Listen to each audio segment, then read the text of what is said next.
Please welcome the President's Own United States Marine Band.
Ladies and gentlemen, joining the Marine Band, please welcome back the United States Navy Band, Sea Chanters.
Ladies and gentlemen, please return to your tables.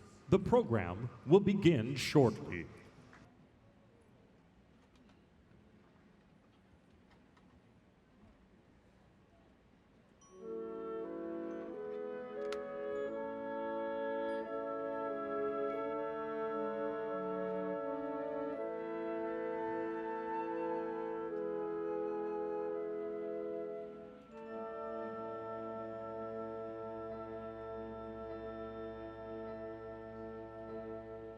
Somewhere a trumpet sounds in the night, a sailor is standing there.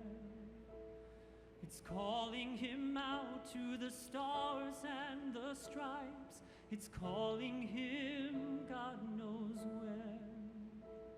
He kisses the ones he loves goodbye and leaves in the dead of night.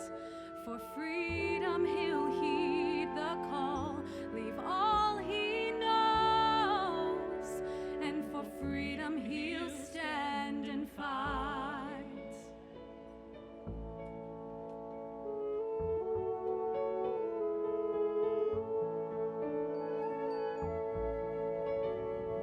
And somewhere a man and wife can't believe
Ladies and gentlemen, please return to your tables. The program will begin shortly.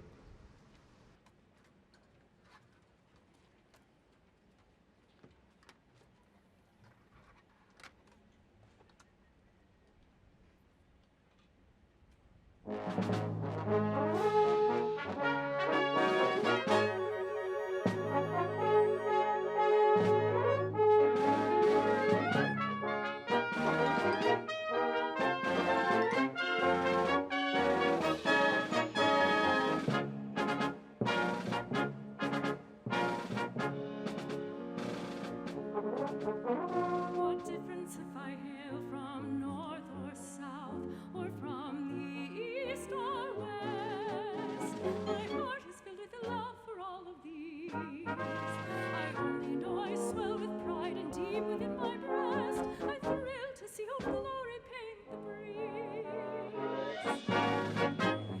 This is my country, land of my choice.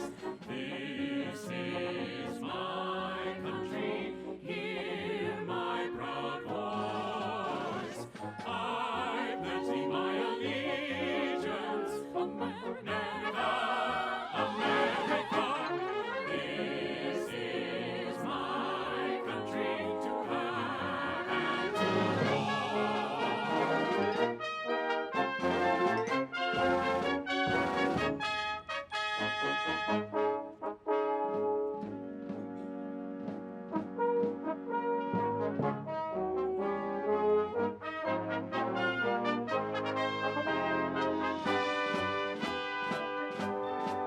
There's a feeling that's a stealing, and it sets my brain a reeling when I'm listening to the music of a military band. Any tune like Yankee Doodle simply sets me off my noodle. It's that patriotic something that no one can understand. That melody untiring, ain't that inspiring? Hurrah, hurrah, we'll join the Jubilee. And that's going some for the Yankees, by gum, red, white, and blue. I am for you, honest, you're a grand old flag.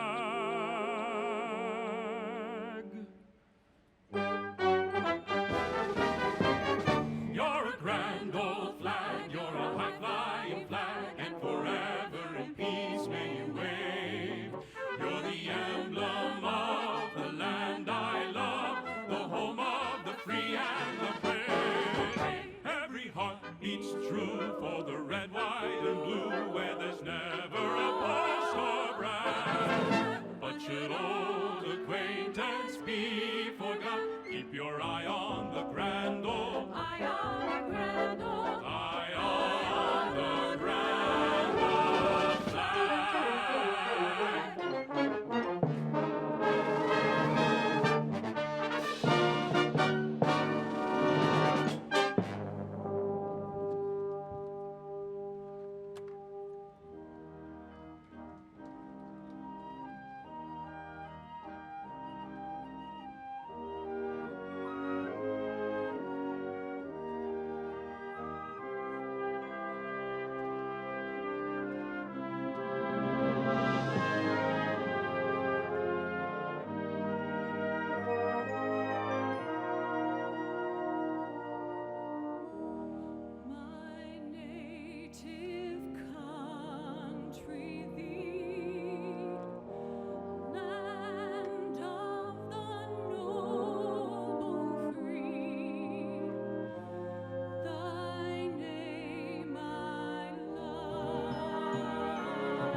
Ladies and gentlemen, please welcome the Secretary of the Interior, David Bernhardt.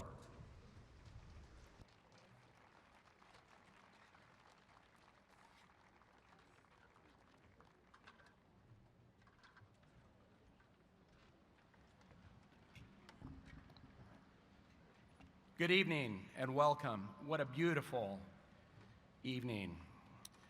To our distinguished guests, on behalf of the Department of the Interior and the National Park Service, it is a privilege to participate in a celebration for our great nation, honoring the brave men and women who have served and continue to serve in our armed forces.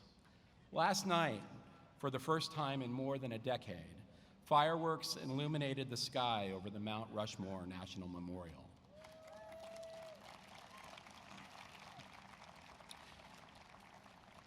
It was an event that would not have happened without the leadership and the enthusiasm of President Trump. For those of you that were not there, it was spectacular, and the president's speech was unifying and inspiring.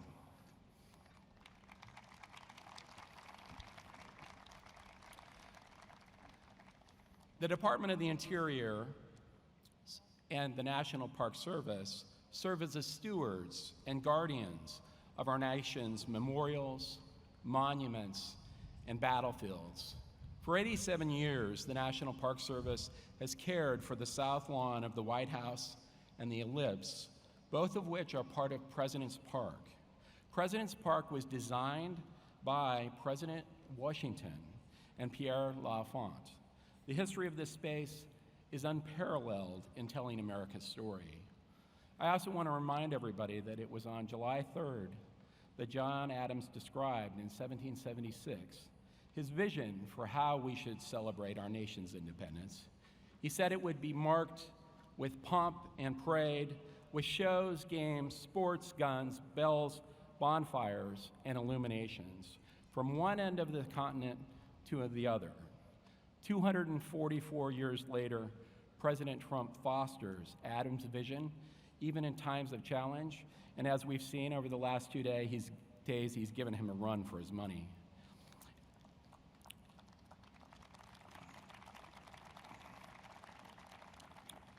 Adams recognized that the celebration of independence would bring the American people together. By doing so, we can each reflect upon and appreciate those founding principles and freedoms that unite us. President Trump recognizes that these principles must be guarded and protected to be maintained. Often, the responsibility of protecting our freedoms from assault has fallen to those who served in our armed services. So tonight, we recognize and express our appreciation to all the men and women who have served and fought for the principles and freedoms that make America a great nation. Thank you. Happy Independence Day, and God bless America.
Ladies and gentlemen, welcome to Salute to America. We will begin by honoring our military service members and their families with the playing of the Armed Forces Medley. We invite those of you in the audience who are currently serving or have served, or if you have a loved one who is currently serving or has served, to please stand and show your spirit as your service song is played. The United States Coast Guard.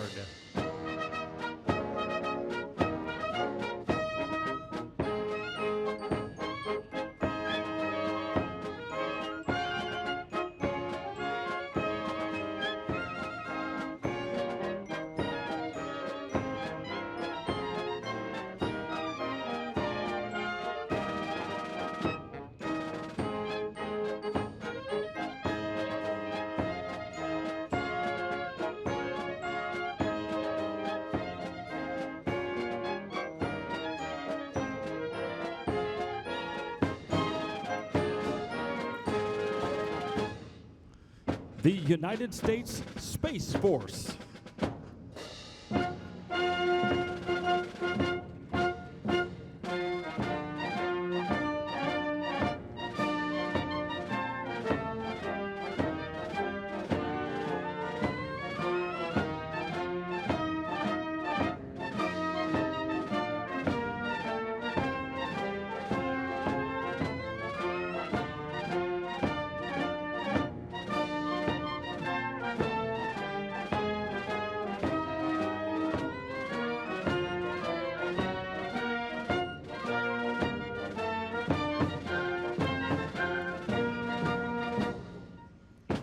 The United States Air Force.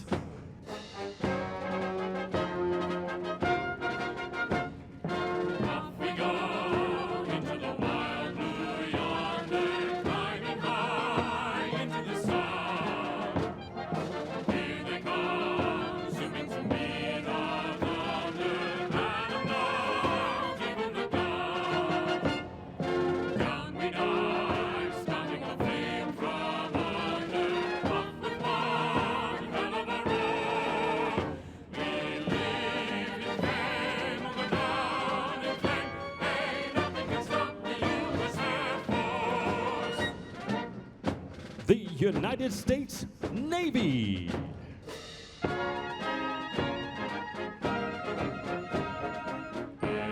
Anchors away, my boys, anchors away. Farewell to foreign shores, we sail at break of day, of day. Our last night ashore, drink to the full, until we meet once more. Here's wishing you a happy voyage home. The United States Marine Corps.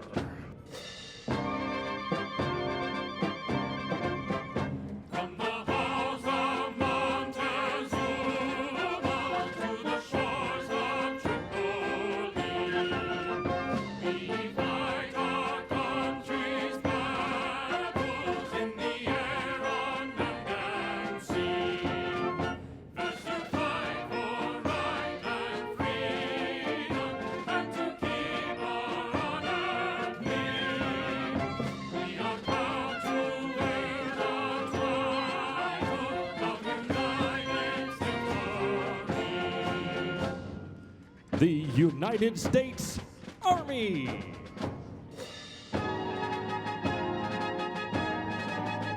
First to fight for the right and to build the nation's might, and the army goes rolling along. Proud of all we have done, fighting till the battle's won, and the army goes rolling along. For it's high, high, hey, the army's on its way. Count off the kids from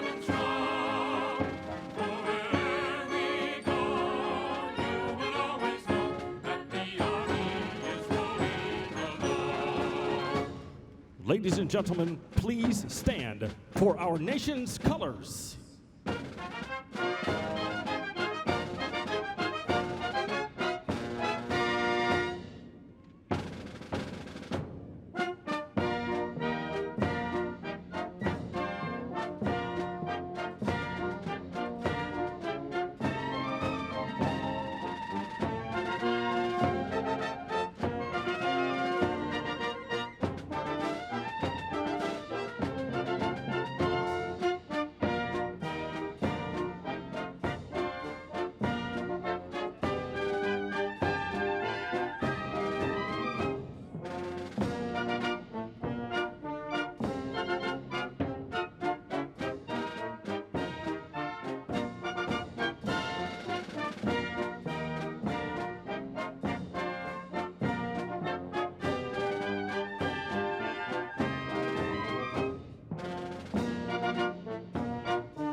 Ladies and gentlemen, the President of the United States and First Lady Melania Trump.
Ladies and gentlemen, from the United States Army Golden Knights, please welcome Sergeant First Class Ryan Reese. Mr. President, Madam First Lady, guests, and the American people, it's truly an honor to be here this evening. I'd like to direct your attention high overhead to the beautiful sky behind us and our distinctively painted Bombardier Dash 8 aircraft that is flying at an altitude of 12,500 feet. The jump master or team leader is looking out the door of the aircraft, and the jumpers are out and the smoke is on. We now have members of the Army Golden Knights rapidly approaching speeds of 120 miles per hour. The initial part of the formation is called the base, and it forms quickly as these jumpers use their hands, arms, legs, and shoulders to safely complete the formation. They now separate and perform our bomb burst maneuver. Ladies and gentlemen, the high-flying black and gold of your very own United States Army parachute team, the Golden Knights.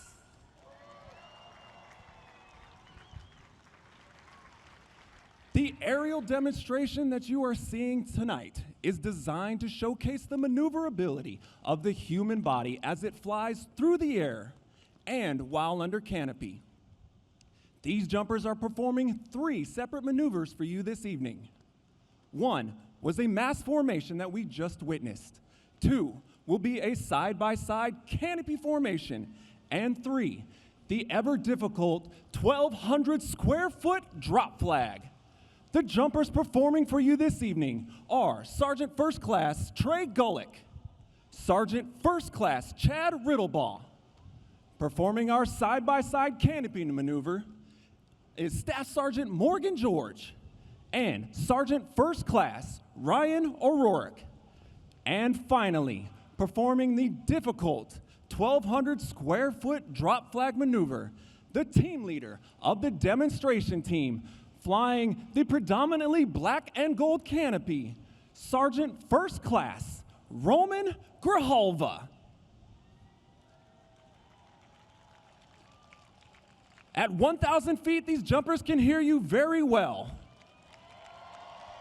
Ladies and gentlemen, now our national anthem.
Ladies and gentlemen, the President of the United States.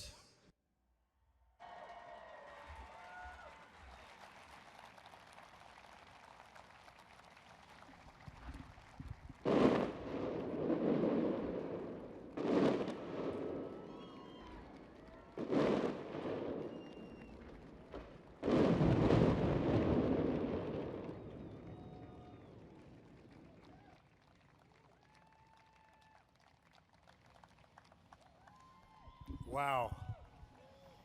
You having a good time?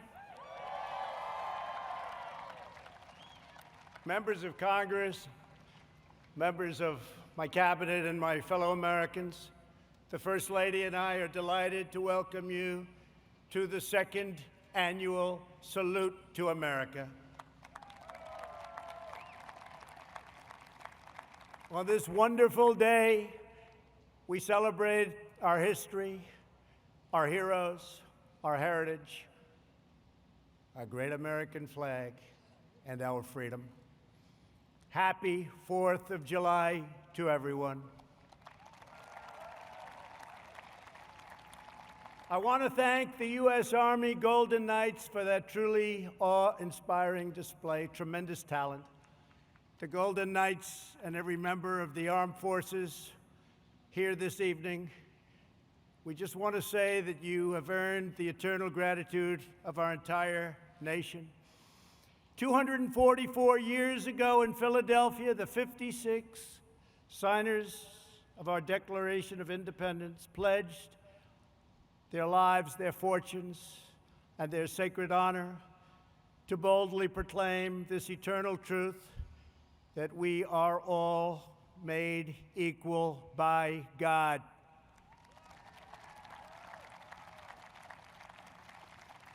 Thanks to the courage of those patriots, on July 4th, 1776, the American Republic stands today as the greatest, most exceptional, and most virtuous nation in the history of the world. Our workers, our factories have revolutionized industries and lifted millions into prosperity. Our artists, architects, and engineers have inspired the globe with transcendent works of beauty. American heroes defeated the Nazis, dethroned the fascists, toppled the communists, saved American values, upheld American principles, and chased down the terrorists to the very ends of the earth. We are now in the process of defeating the radical left, the Marxists, the anarchists, the agitators, the looters, and people who, in many instances, have absolutely no clue what they are doing.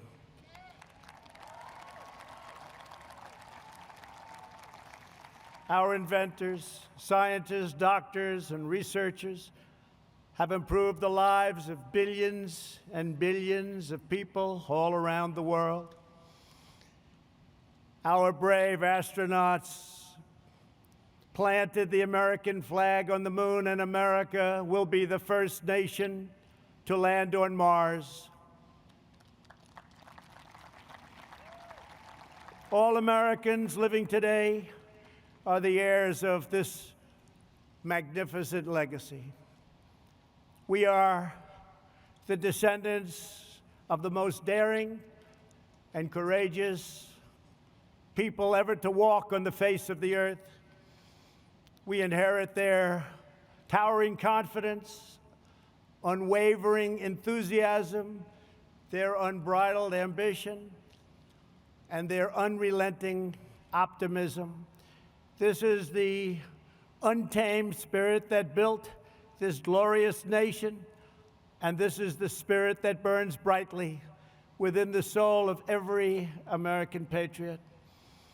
That is why we pay tribute to generations of American heroes whose names have etched on our monuments and memorials and in the pages of history and in the hearts of a very grateful people.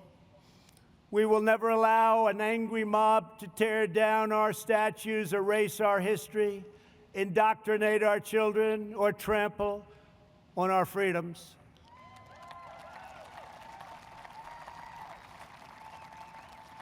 We will safeguard our values, traditions, customs, and beliefs. We will teach our children to cherish and adore their country so that they can build its future. Together we will fight for the American dream, and we will defend, protect, and preserve American way of life, which began in 1492 when Columbus discovered America. Jobs and companies are coming back to our country like never before. The power of tariffs being imposed on foreign lands that took advantage of the United States for decades and decades have enabled us to make great trade deals where there were none. Tens of billions of dollars are now paid to the United States Treasury by these same countries. But there and then, we got hit by the virus that came from China. And we've made a lot of progress. Our strategy is moving along well. It goes out in one area and rears back its ugly face in another area. But we've learned a lot. We've learned how to put out the flame.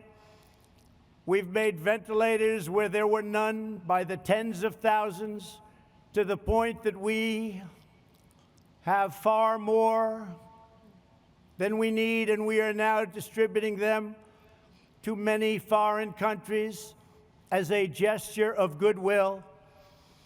Likewise, testing. There were no tests for a new virus, but now we have tested almost 40 million people. By so doing, we show cases, 99% of which are totally harmless, results that no other country can show, because no other country is testing that we have, not in terms of the numbers or in terms of the quality. And now, just like everything else, we have become the manufacturer on record for ventilators. We have the most and finest testing anywhere in the world. And we are producing gowns and masks and surgical equipment in our country, where heretofore it was almost exclusively made in foreign lands, in particular China, where, ironically, this virus and others came from. China's secrecy, deceptions, and cover-up allowed it to spread all over the world, 189 countries. And China must be held fully accountable.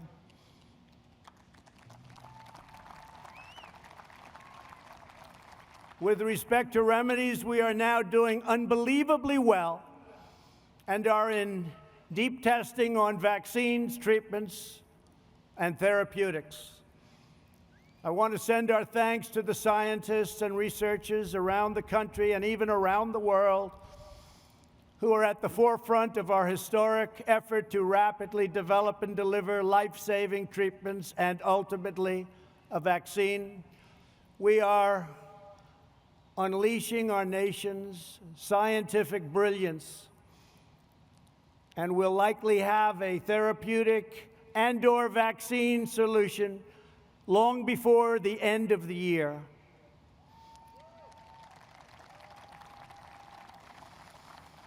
We're very grateful to be joined this evening by Americans battling on the front lines to kill the virus. I just want to say that America thanks you. Please stand, please.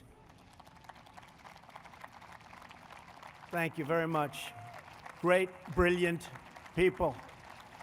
These are great and brilliant people. Thank you. And brave people. Our movement is based on lifting all citizens to reach their fullest God-given potential. Never forget, we are one family and one nation. This rich heritage belongs to every citizen, young and old, first generation American. We want to go from first generation to 10th generation. It matters not. We are American. We are from the USA. This great heritage belongs to citizens of every background, and of every walk of life. No matter our race, color, religion, or creed, we are one America, and we put America first. We will not allow anyone to divide our citizens by race or background. We will not allow them to foment hate, discord, and distrust. We will hold fast and true to the sacred loyalties that link us all as neighbors, as Americans, and as patriots. In every age, there have always been those who seek to lie about the past in order to gain power in the present. Those that are lying about our history, those who want us to be ashamed of who we are not interested in justice or in healing. Their goal is demolition. Our goal is not to destroy the greatest structure on earth, what we have built, the United States of America. To build a future where every family is safe, where every child is surrounded by love, where every community has equal opportunity, and every citizen enjoys great and everlasting dignity. Our past is not a burden to be cast away. It is not a miraculous foundation that will lift us to the next great summit of human endeavor. This incredible story of American progress is the story of each generation, picking up where the last finished, linked by time, by fate, and the eternal bonds of our national affection. Those who would sever those bonds would cut us off from the wisdom, the courage, the love, and the devotion that gave us everything we are today and everything we strive for tomorrow. We cannot let that happen. We will not throw away our heroes. We will honor them, and we will prove worthy of their sacrifice. These are great heroes.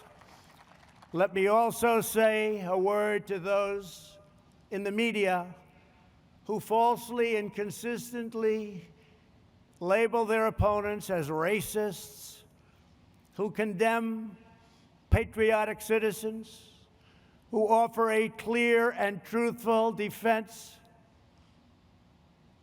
of American unity. That's what our people are doing. We want a clear and faithful defense of American history, and we want unity.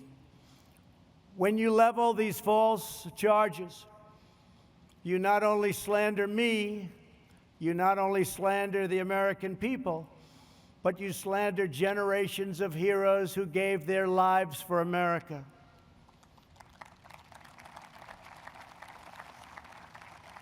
You slander people much braver and more principled than you. You're slandering the young men who raised the flag at Iwo Jima and those who perished fighting for freedom in the Civil War. You slander them. You are dishonoring their great legacy and their memory by insisting that they fought for racism and they fought for oppression. They didn't fight for those things. They fought for the exact opposite. We will not let the legacy of these heroes be tarnished by you. The more you lie, the more you slander, the more you try to demean and divide, the more we will work hard to tell the truth, and we will win.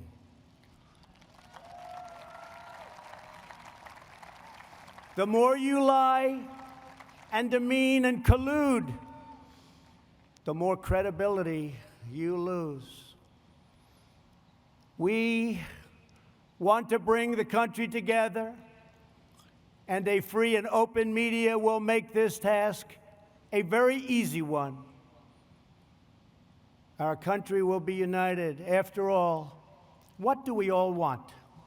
We want a strong military, great education, housing, low taxes, law and order. We want safety. We want equal justice. We want religious liberty. We want faith and family and living in great communities and happy communities and safe communities. And we want great jobs, and we want to be respected by the rest of the world, not taken advantage of by the rest of the world, which has gone on for decade after decade. We should all want the same thing. How can it be any different than those things? The more bitter you become, the more we will appeal to love and patriotism, and the more we will rise above your hate to build a better future for every child in our great country. To celebrate America's majestic inheritance, yesterday I signed an executive order to create a brand new monument to our most beloved icons. The National Garden of American Heroes will be a vast outdoor park that will feature the statues of the greatest Americans who have ever lived. We will honor extraordinary citizens from every community and from every place and from every part of our nation. Great men and great women, people that we can look up to forever. Families will be able to walk among the statues of titans, and we have already selected the first 30 legacies and 30 legends. And why don't we start with a man who's been very unfairly treated, who 2 years ago, 3 years ago, especially 5 or 6 years ago, people would have said it's impossible to even attempt to try and disturb his incredible legacy and success. George Washington, Thomas Jefferson, Betsy Ross, Alexander Hamilton, Benjamin Franklin, John Adams, James Madison, Dolly Madison, the great Frederick Douglass, Abraham Lincoln, Harriet Tubman, Harriet Beecher Stowe, Joshua Lawrence Chamberlain, Clara Barton, Daniel Boone, Davy Crockett, Henry Clay, Susan B. Anthony, Booker T. Washington, Orville and Wilbur Wright, who are looking down, and you're going to see some planes like you have never seen before, because we build them better than anybody in the world. Greatest Air Force, the greatest fighters, the greatest everything. You're going to be seeing something. I just wonder what Orville and Wilbur would have been thinking if they ever got to see that. But they're looking, they're checking it out right now along with us. Amelia Earhart, a great, great athlete. No matter where he went, he was the best athlete. Jackie Robinson. George S. Patton, General Patton. He didn't know how to lose. He didn't know how to lose. General Douglas MacArthur. Audie Murphy. The great Billy Graham. An incredible man, respected by everybody, Martin Luther King. President Ronald Reagan, Krista McAuliffe, and Antonin Scalia. So those are just a few of the people we'll be naming, and things are subject to change. But once we make that decision, those great names are going to be up there, and they're never coming down. They have just been an incredible group, and we are going to do this in a very democratic way, frankly. We're going to take names and suggestions. We're going to have committees, and we're going to pick the greatest people that this country has ever known, the most respected people, the people that helped us the most, and the people that we can look up to and that our children and grandchildren and great-grandchildren can look up to into the future. And they can say, isn't America just a tremendous place? So thank you. That'll be very exciting. The patriots who built our country were not villains. They were heroes whose courageous deeds improved the earth beyond measure. The beauty and the glory of our constitutional system is that it gives us the tools to fight injustice, to heal division, and to continue the work of our founding fathers by expanding and growing the blessings of America.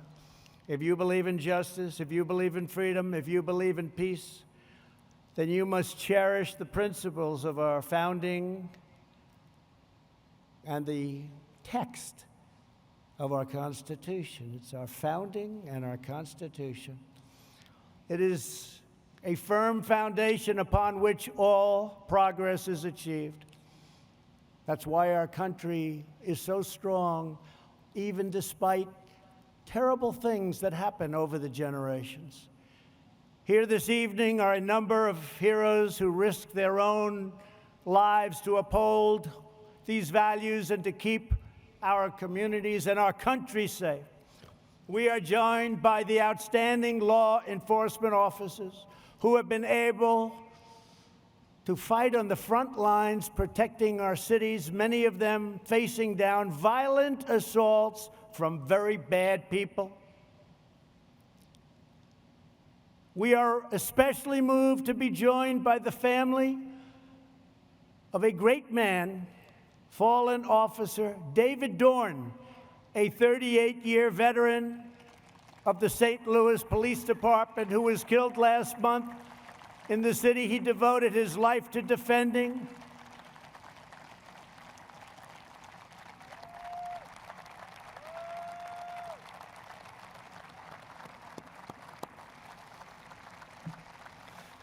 And to David's great family, I want to thank you very much.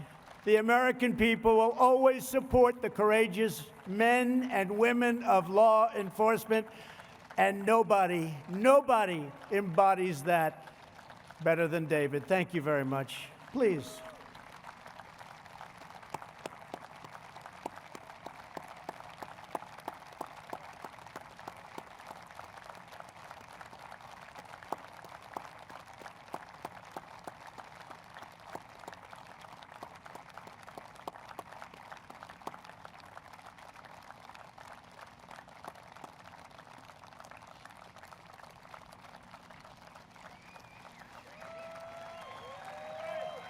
And David is looking down right now, and he is so proud of you, and he loves you so much. And thank you for being here. It's a great man.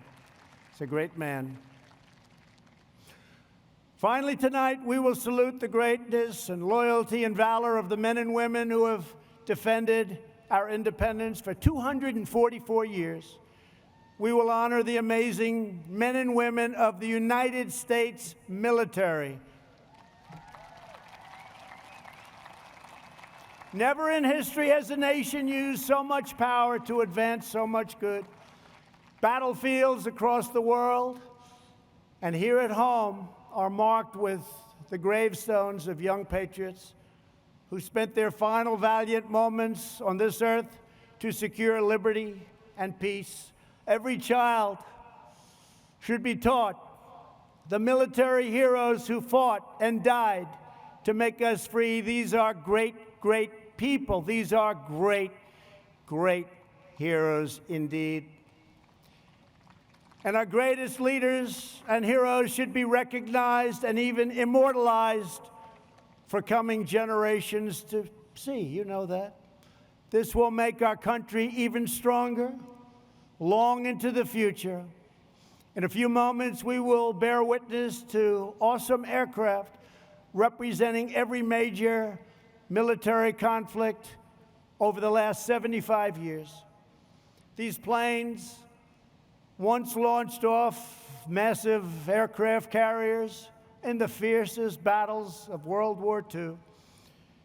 They raced through the skies of Korea's MiG Alley. They carried American warriors into the dense fields and jungles of Vietnam. They delivered a swift and sweeping, you know that, sweeping. It was swift and it was sweeping like nobody's ever seen anything happen. A victory in Operation Desert Storm. A lot of you were involved in that. A lot of you were involved. That was a quick one. And they've gone on to dangerous missions all around the world to take out enemy terrorists and bring our soldiers home safely. As you know, we've killed this last year the two leading terrorists of the last 10 years, al-Baghdadi and Soleimani, killed, gone, over. We have worked to fully rebuild the armed forces of the United States. No enemy on earth stands a chance. $2.5 trillion we've invested, all made in the USA. We've never had anything near the power and the equipment that we have right now. We did that over the last 3 years. Everywhere these aircraft have flown, they've rained down American thunder, delivered American justice, and they have fiercely defended every square inch of American sovereignty. In their steel frames, broad wings, and roaring engines, we see the story of America's daring defiance, its soaring spirit, and undying resolve. Throughout our history, our country has been tested and tried, but we have always fought to victory. Whenever our way of life has been threatened, our ancestors have responded with the same resounding answer as those first patriots who fought for independence. We are Americans, and we never back down, we never give in, and we never give up, and we will never yield defense of our nation. We love our nation. We will only fight to win. Today, we thank God for the gift of life and for the blessing of liberty. We honor the legends of our history, the glories of our founding fathers, and the giants of the past, and the heroes of today, who keep us safe, who keep us strong and proud, and who keep us free. Once again, happy July 4th to all. Our country is in great shape. Our military has never been stronger, and many, many good things are going to happen. Next year will be one of the greatest years we've ever had. I want to thank our men and women. They are so good, of the National Park Service, Air Traffic Control, and the United States military. God bless you. God bless our heroes. God bless America. And now, let the flyovers begin. Thank you very much. Thank you.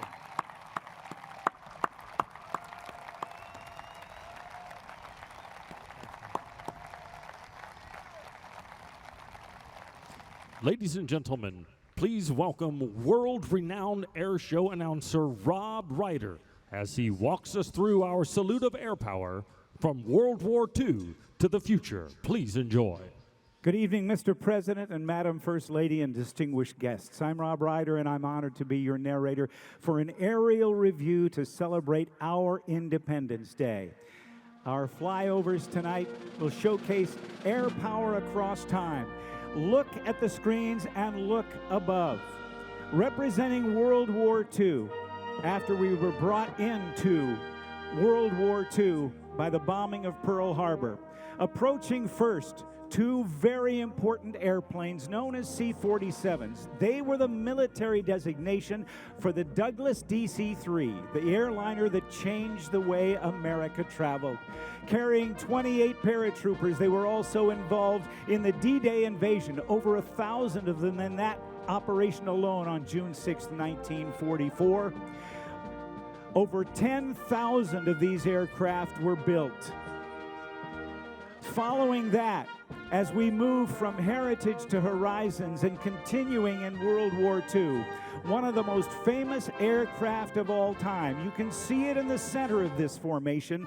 It is the Boeing B-17 bomber. Over 12,700 of these were built, flying daring daylight raids over Europe, bombing targets, military targets and industrial targets in Nazi-held Europe. And on the wings, the escort fighters, among the most well-known aircraft of all time, the North American Aviation P-51 Mustang. Over 15,000 of those were built. They, among others, were flown by the famed Tuskegee Airmen. The Tuskegee Airmen flew 15,000 sorties in Europe and North Africa during the war, earning the name by request. The radial engines on the B-17, the V-12 liquid-cooled Rolls-Royce designed Packard-built Merlin engines powering all of those aircraft.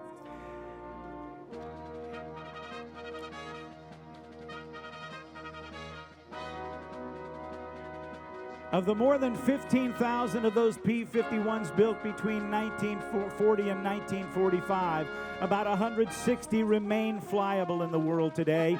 Then Senator Harry Truman's Senate War Investigating Committee called the Mustang the most aerodynamically perfect pursuit plane in existence. At the beginning of the war, even though we were attacked by Japan, a great deal of our effort went to our allies in Europe who were being overrun by Nazi Germany. However, the C-47s that we saw were not only active in the European theater, but along with its naval counterpart, the R-4D, were key to the Allied campaign through Guadalcanal, New Guinea, and Burma to support the Chinese forces fighting the light-traveling Japanese army. More mundane of its duties, but probably of greater importance, was the use of the C-47s to haul urgently needed personnel and supplies, including fuel and munitions, in all theaters of the war. The C-47 flew hump missions over the Himalayas from India to China, leading to the many of the tactics that would be used in the Berlin airlift of 1948 to 49. As the war in Europe wound down, the P-51 Mustang became more common. Eventually, with the capture of Iwo Jima, it was able to be used as a bomber escort during Boeing B-29 Superfortress missions against the Japanese homeland. But our fighting men and women were being pounded by the Japanese at every turn in the Pacific. They and those at home needed a morale boost. President Roosevelt put his military planners to work on an audacious plan to bomb the Japanese homeland. That island country hadn't been attacked on its own soil in over 2,000 years, and they felt invincible. Depending on whose accounts you read, Lieutenant Colonel Jimmy Doolittle and a general from the Army Air Force sat in a restaurant, and Doolittle hatched a plan that the general initially laughed at, but after a while thought it might work. It was to involve types of military hardware never intended to work together. And on April 18th, 1942, just 4 months after Pearl Harbor, two of these aircraft approaching from the right, the B-25 Mitchell bombers, that normally took a third of a mile to take off, were launched from the USS Aircraft Harrier Hornet in only 467 feet. The damage these 16 planes did to the Japanese homeland was minimal, but their feeling of invincibility was broken, and they kept much-needed personnel back for homeland defense. It was a strategic turning point in the war and remains to this day the air mission against which all other air missions have been measured. The largest plane in our Army Air Force inventory in World War II was the 99-foot-long, 140-feet wingspan of the Boeing B-29 Superfortress. It pushed the bounds of technology with a first-ever pressurized crew compartment and a radically advanced analog fire control system that allowed one gunner and a fire control officer to direct 4 remote machine gun turrets. The Superfortress, I should say, would have the greatest impact of any aircraft in the Pacific theater. On August 6, 1929, a B-29 named Enola Gay would drop the first atomic bomb on Hiroshima. 3 days later, a B-29 like this boxcar dropped the second atomic bomb on Nagasaki, leading to Japan's complete surrender at the end of the War of the Pacific on August 14th, 1945. Of the 4,000 B-29s that were built, you're seeing one of only 2 flying today. Ladies and gentlemen, the war in Europe and the war in the Pacific, from heritage to horizons. The Korean War, the conflict between the Democratic People's Republic of Korea and the Republic of Korea, South Korea, reached international proportions in June of 1950, when North Korea, supplied and advised by the Soviet Union, invaded the South. The United Nations, with the United States as the principal participant, joined the war on the side of the South Koreans, and the People's Republic of China came to North Korea's aid. Aerial warfare was a large factor in Korea. It was the first jet war. However, piston engine aircraft were still used in a great way during the Korean conflict. And as we see that B-29 flying off to the side, in just a moment, we will be seeing an airplane known as the A-26 Invader. Initially designed to replace 3 other twin-engine World War II airplanes, it was so good that it served ably in World War II, Korea, and even in Vietnam. It flew the first and last combat missions in the Korean conflict, and as a light bomber and attack aircraft, Invaders typically bombed truck convoys and trains, but also engaged MiG fighters. The 2 18-cylinder Pratt & Whitney radial engines developed 2,000 horsepower each, giving the Invader the capability to carry 11,000 pounds of munitions at a speed of more than 350 miles per hour. And in 1940, Chance Vought Corporation built what was then the fastest single-engined aircraft ever built, the F-4U Corsair. The bent wing bird, as it was known, it achieved a forward speed of 400 miles per hour with its 2,000 horsepower R2800 Pratt & Whitney radial engine. The Japanese soldiers dubbed it Whistling Death because of the sound it made during its ground attack missions.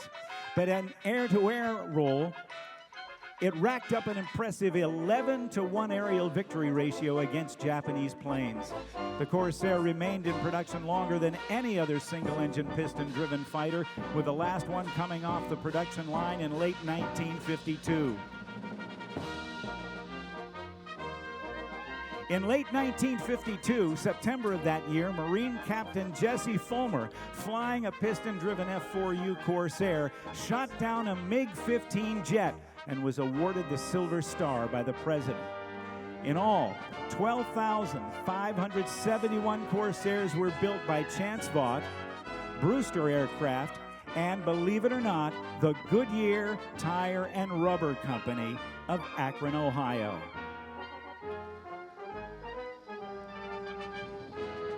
At the beginning of the conflict, our straight-wing Lockheed Shooting Stars were totally outclassed by the swept-winged Russian MiG, but we rushed into production a swept-wing fighter by North American Aviation called the F-86 Saberjet. It racked up a better than 10-to-1 victory ratio, but sadly, the F-86 that we had hoped to have flying here this evening came up with a mechanical problem and was unable to be here. Coming through on the screens now from the right, you can see the Douglas Invader, the light bomber. In the picture with it, you can see the bent wing bird on that Chance Vought Corsair with its huge engine and a huge propeller. And then from P-51 to F-51 as the new designation of the young United States Air Force. On the right wing, the Mustang also served ably during the Korean conflict. Let's listen.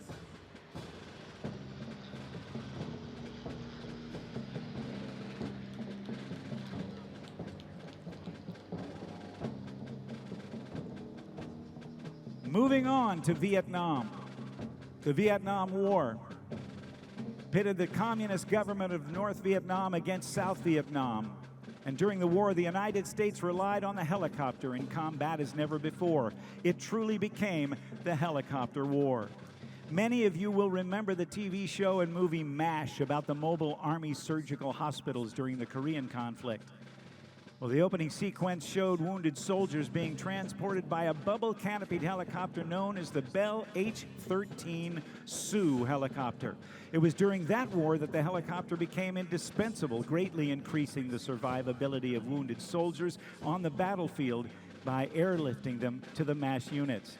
In 1965, the Army began testing and developing new techniques to enhance future warfighting capabilities. Helicopter tactics developed in Korea were adapting and evolving to support a new concept in maneuver warfare, air mobility. And here they come. The Huey, the UH-1 Iroquois.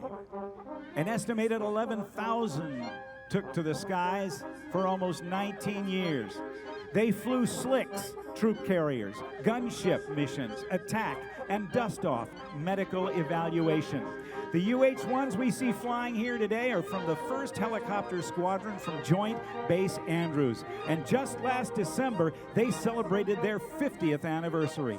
Coming through after that, developed from the UH-1 Iroquois, these are the Cobras, the first helicopter designed from the skids up to be an attack helicopter. And following that, the heavy lift CH-47 Chinook with an incredible capability to carry nearly 22,750 pounds underneath the aircraft. It was 1946 that this airplane was first thought of, and it was in 1948 that Boeing designers in one weekend came up with this incredible design of an airplane that has now been flying for the United States Air Force for 68 years. Swept wing, the ability to go over 8,000 miles at speeds of over 600 miles per hour. This, ladies and gentlemen, one of the triad of the Air Force's bomber capabilities, the B-52 Stratofortress.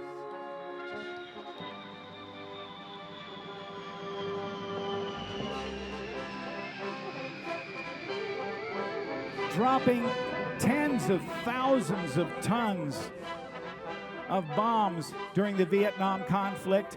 It was known as the Buff, the big, ugly, fat fella.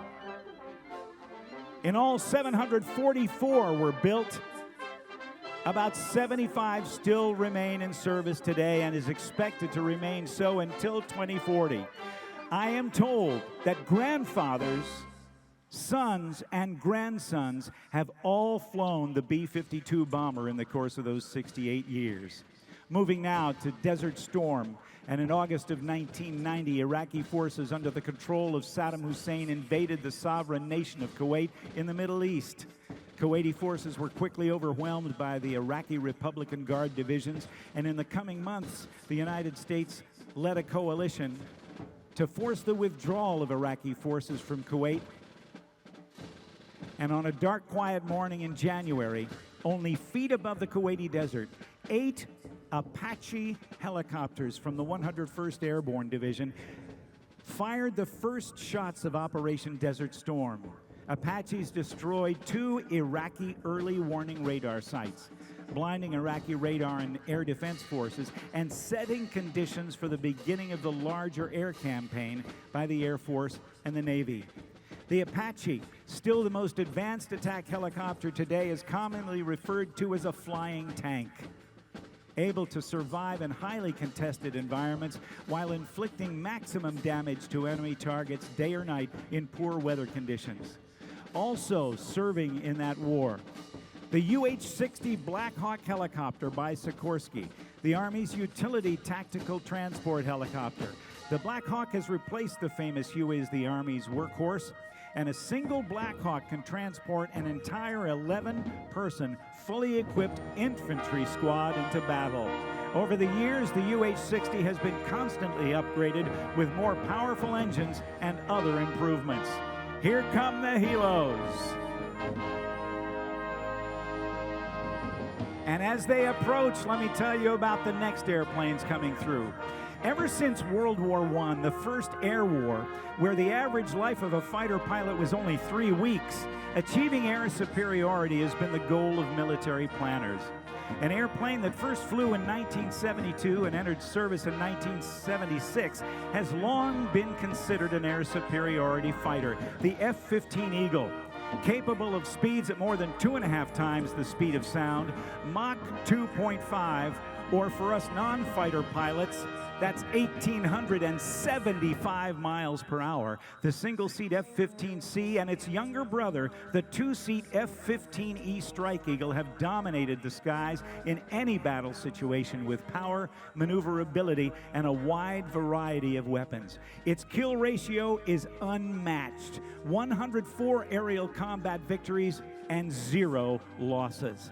The incredible thrust-to-weight ratio of the Eagle enabled it to set a number of world records, including a time-to-climb record of 98,400 feet. That's 18.5 miles in just under 2.5 minutes. The Strike Eagle utilizes a second crew member and advanced radar and avionics to enable it to become the lethal ground attack aircraft. At the beginning of the Gulf War, Strike Eagles flying at 600 miles per hour, 100 feet above desert sands, used terrain-following radar, lights out, to take out Saddam's early warning radars. Overhead now, we see the Apache helicopters, followed by the UH-60 Blackhawks.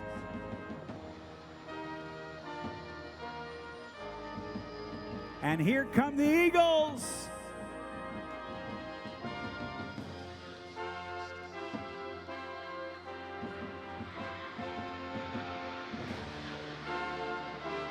I know a lot of you have your cameras up, but if you don't, how about a round of applause for what we've seen thus far? The events of September 11th, 2001 changed the world and forever reshaped history. Our brave servicemen and women are still committed to keeping Americans safe today, and approaching in just a moment are a few of the many aircraft that have served vital roles in the war on terrorism.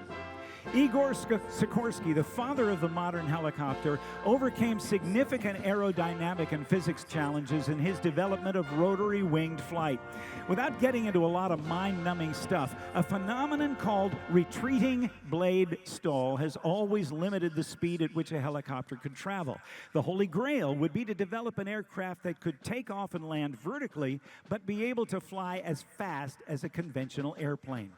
In the 1980s, Bell Aircraft, the same company that developed the MASH helicopter and the Huey and the Cobra, experimented with a very unique concept called tilt rotor, in which large prop rotors would be directly connected to the engines and then rotated vertically for helicopter mode flight and then moved into a horizontal position to attain conventional airplane flight.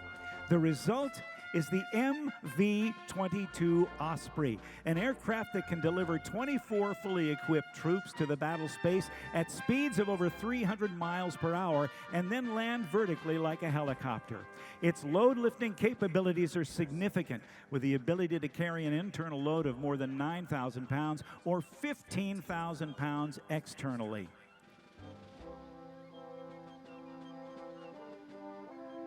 The pilot of the Osprey has to have his or her left thumb working, because if it doesn't, they can't rotate those prop rotors down.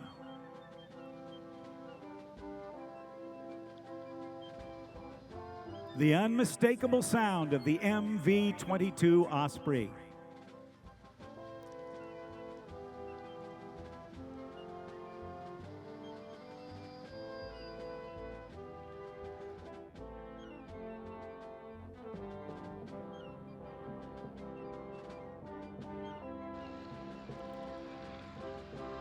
An integral part of the team fighting the global war on terror is the U.S. Coast Guard, that has the responsibility of patrolling and protecting 100,000 miles of U.S. coastline and inland waterways.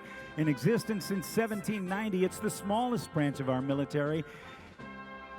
In fact, the entire active duty force of the Coast Guard could fit into Nationals Park. Here we see, in formation, in the lead, the Sikorsky Jayhawk and the MH-65 Dolphin helicopter. The Coast Guard has also projected its capabilities beyond our borders, performing security and interdiction in the Persian Gulf in 1991 in support of Operation Desert Storm. Carrying the largest conventional payload of both guided and unguided weapons in the United States inventory is the multi-mission B-1B, which along with the B-52 and the B-2 are part of the three-legged stool of America's strategic long-range bomber force. The B-1 Lancer, or the Bone as it is known, look at this. A 181-foot wingspan can fold them back to 78 feet.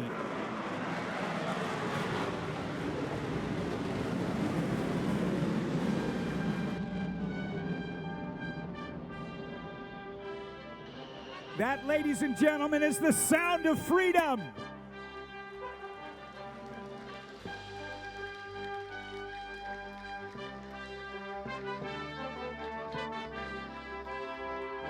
And only a few airplanes were so successful that their names were passed down to a second generation of aircraft. And the two airplanes built on Long Island have that distinction. From World War II, the Republic P-47 Thunderbolt, and 30 years later, the Fairchild Republic A-10 Thunderbolt II.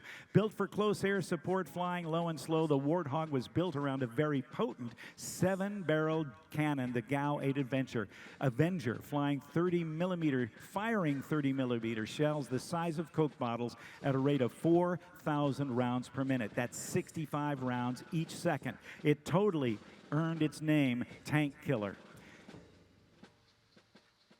The future is now. Since the early days of aviation, air crews have wanted to get more gas without having to land and keep going. Early attempts to refuel in midair involved a guy standing on the wing of an airplane while another flew overhead, dangling a hose. But over the years, the art of aerial refueling, or if I may use the indelicate phrase, passing gas, has become refined. Since just after World War II, though, there have been basically only 3 different airplanes from the Air Force tasked with the job of mid-air refueling. One of those, the KC-135 Stratotanker, has been in service since the late 1950s, but it is going to be replaced with a new KC-46A Pegasus. It may look familiar to you because it's based on the Boeing 767 airliner. Passing gas at 1,200 gallons per minute, 25% faster than the old KC-135. It's a marvel of modern technology. It's kind of like going from a car with a cassette player, you remember those, to a brand new vehicle with Apple CarPlay. Additionally, the Pegasus will offer significantly increased cargo, passenger, and aeromedical evacuation capabilities. And as we've looked at several generations of airplanes in the last half hour, and I've been talking about them at air shows around the world, the last thing that was thought of by military planners was, well, maybe the first thing was, how many airplanes would it take to destroy a target? Well, now it's changed. It's how many targets can one aircraft destroy? Approaching now one of the most unique aircraft, even in service since 2003. This is the B-2 Spirit. Following along behind the KC-46, And the aircraft now in sight. A flying wing. Jack Northrop's dream from 1949 with a 186-foot wingspan doesn't look like anything we've ever seen. It can carry conventional bombs from 500-pounders to the GBU-57, or even the 30,000-pound massive ordnance penetrator to nuclear weapons. The B-2, only 20 of them in existence, will continue to serve our country for many years to come. Overhead now, the F-22 Raptor. The Raptor's 2 engines produce a total of 70,000 pounds of thrust, and its stealthy design allow it to accelerate faster than the speed of sound without using the afterburner. It's called Super Cruise. In its air show performances, the Raptor shows incredible maneuverability, able to do a backflip almost standing still in the air at 3,000 feet, or doing a tail slide, nose straight up, going backwards under complete control. And the newest fighter aircraft for the United States military is the F-35 Lightning II, named after the famed World War II P-38 Lightning. There's a version for the Air Force, one for the Navy, one for the Marine Corps, and 8 partner nations share those airplanes as well. They give the U.S. and its allies the power to dominate the skies anytime, anywhere. The F-35 is an agile, versatile, high-performance, multi-role fighter that combines stealth, sensor fusion, and an unprecedented situational awareness. The F-35's helmet-mounted display is the most advanced system of its kind. All the intelligence and targeting information an F-35 pilot needs to complete the mission is displayed on the helmet's visor. And 6 super-sensitive cameras mounted on the outside of the aircraft allow her or him to look in any direction and have visual acuity far greater than the naked eye, day or night. The pilot can look down the floor of the cockpit and see right through it. It's like X-ray vision, simply astounding. We'll see today 2 of the B models from the United States Marine Corps. But in all, over 535 of the F-35s are now flying today, with over 1,000 pilots and having reached initial operating capability here in the United States. Ladies and gentlemen, no aerial display would be complete without some very good friends of mine. They represent the greatest military jet demonstration teams on the face of the earth. They are from Naval Air Station Pensacola. They are the Blue Angels, and they are the Thunderbirds from Nellis Air Force Base in Nevada. The Blues are commanded by Commander Brian Kesselring, and the Thunderbirds led by Lieutenant Colonel John Caldwell. The Thunderbirds flying the F-16 Fighting Falcon that has been in service with the United States since the mid-1970s. And the Blue Angels flying the famed FA-18 Hornet, also in service with the United States Navy and Marine Corps since the 1970s as well. I want you to join with me as we wait for these aircraft to approach. They have been flying missions all over the country, supporting the work done by so many during this COVID crisis.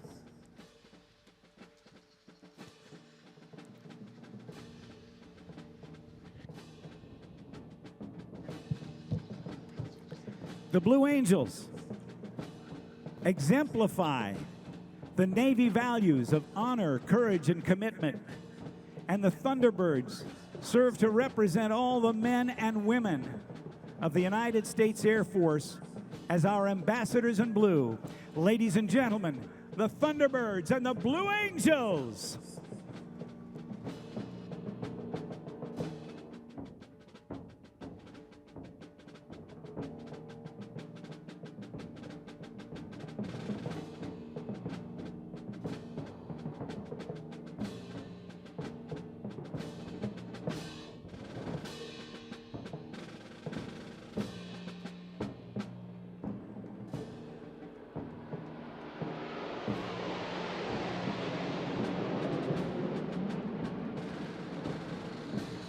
Put your hands together for the Blues and the Birds. Ladies and gentlemen, the President's Own United States Marine Band and the Navy Sea Chanters will now perform a special selection in honor of our nation's birthday, America the Beautiful.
Ladies and gentlemen, please stand and turn your attention to the White House.